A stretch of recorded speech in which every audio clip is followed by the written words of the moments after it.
Good morning. Welcome to another episode of Focus Daily TV. Today we'll be watching a short film that kind of sums up all the information that I've been presenting.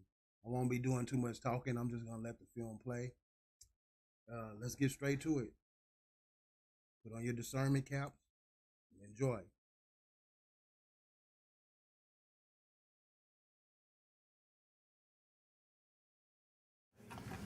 I've spent a few minutes reading this stuff once, so I'll give you guys the benefit of what we figured out.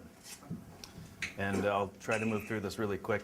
And just tell me if I'm going too fast, or tell me if you've had enough and you want him to come up and speak again. Just let me know.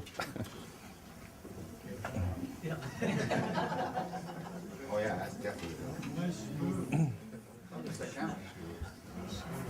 Once upon a time, there was a area known as Turtle Island, sick. That's what certain people refer to it as.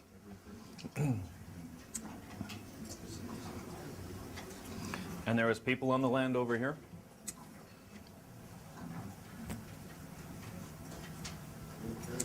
And this lady or some of her agents came over and met with these people. And they said, look at all these resources you guys have. This is awesome. Can we set up shop and do some business? And these guys went, sure. Because they had no idea what that meant, really. And plus, they didn't really understand the language that much. So there was an agreement put in place. Most of you in the logging industry will know that there's usually a 60-40 agreement. Somebody comes in, logs your bush, right? It's the guy doing the work, and usually the people owning the property get it a cut like that. So what they agreed to do is set up a little store. And I'm not sure if I'm infringing on a copyright here, but we'll just call it a Walmart.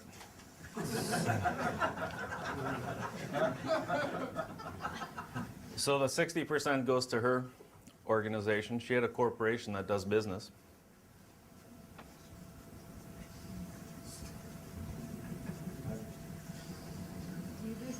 Known as Her Majesty.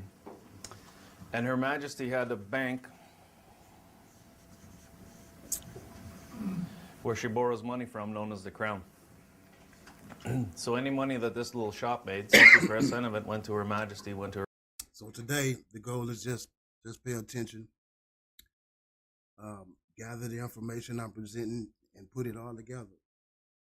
Her Majesty's bank, known as the Crown. And they did her books for her. The 40% went to these people, but these people didn't really know what to do with it anyway. They didn't need it. So Her Majesty organized a trustee. That's cool.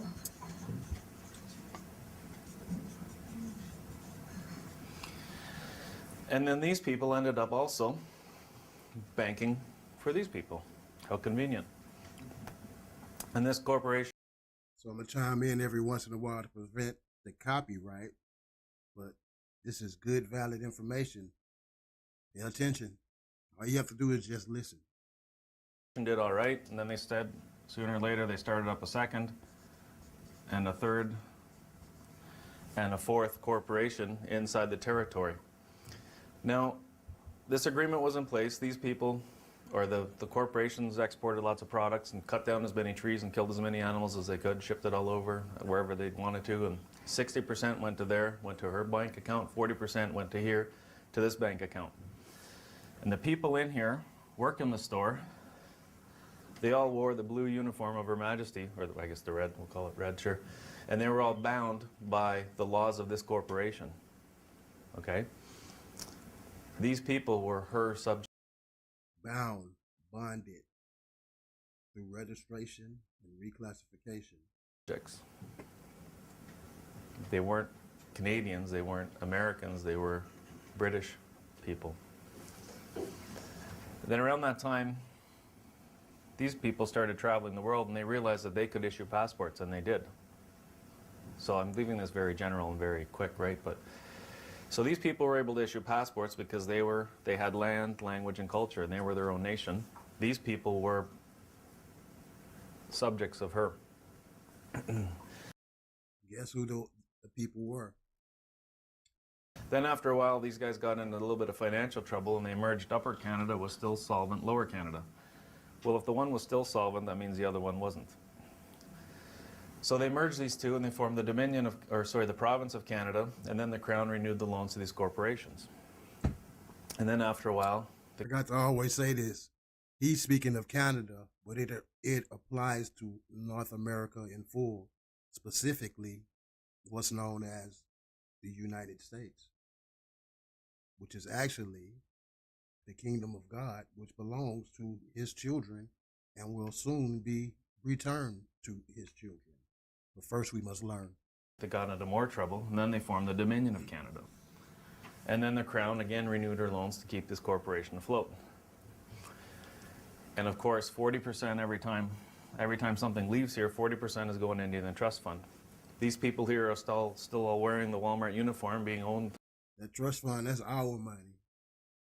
It's been accumulating interest for decades, if not centuries. The corporation being owned by Her Majesty, sitting on the land, having the right to do business here, and that's it. And these people are still cashing in still accruing their 40% into a trust fund. So then they started again building a railroad across, and that bankrupted this corporation again. And funny thing happened that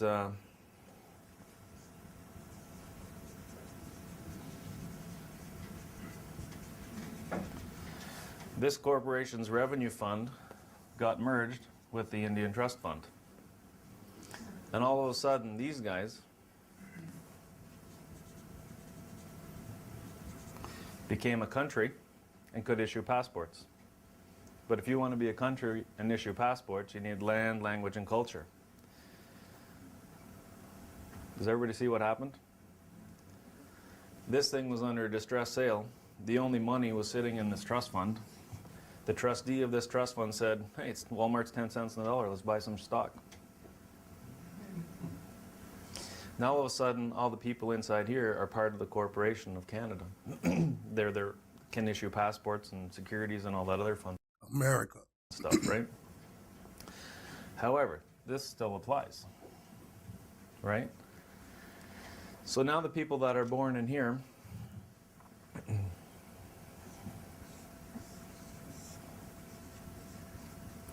I'm going to speak in regards to Ontario because I know those documents a little better, although we have the British Columbia ones here. You'll see them. If somebody, well, you guys will know what they look like more than I will. If some little baby is born in here, that baby... Pay attention. This is the registration. Well, because of the marriage contract, the baby is now the property of Her Majesty. This baby gets registered with the Vital Statistics Branch, the Register General, the Deputy Register, signs this document off and it says, I'm satisfied to the, somebody help me out, accuracy and completeness. Anyway, you look up the words on this, where the Register General signs off on this. When you look in that law dictionary, maybe somebody can do this as an exercise later, take a look at what a deed is. A deed must describe the property in full detail and be accurate and complete. This is the deed to this. There's also a law, the trust law, that says where an instrument is executed. Okay, that's it for today, folks. Try to make it short, simple, and to the point. Hit that like button, subscribe, support the channel. #FocusDailyTV. We out.